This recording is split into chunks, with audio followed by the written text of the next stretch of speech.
This is my Yamaha Silent Guitar, which I'm recording through GarageBand.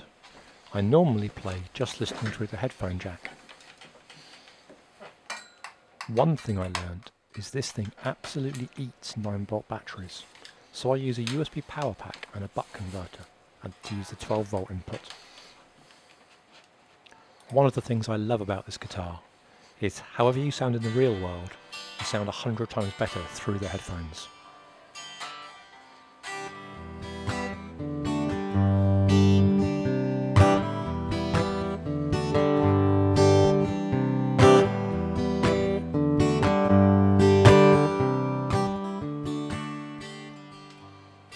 One of the jobs on my 3D print list was to figure out a better way of securing the USB power pack to the body of the guitar, because having it swinging around didn't feel like a good solution.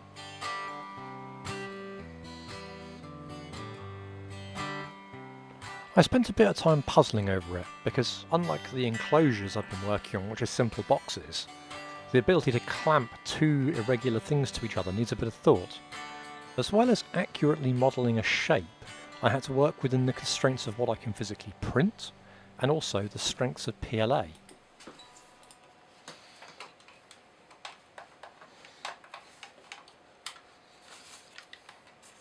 The first bit of good news is that both the USB power pack and the frame of the guitar are essentially a 2D rather than a 3D problem.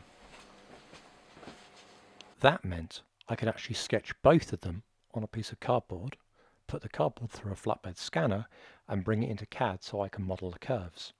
Most of my early designs were variations on figures of 8, where one loop would attach to the frame and one loop would surround the power pack.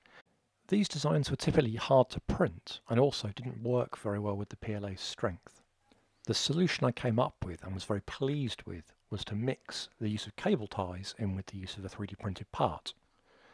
The cable ties are incredibly strong and nice and flexible, but they tend to slide around, whereas the 3D printed guide is very rigid and can conform to the exact shape I need.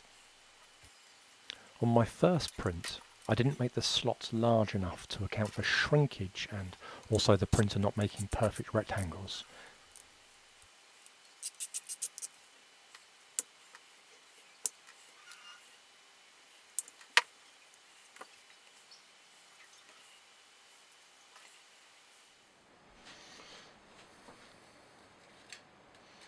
I apologise for this shot.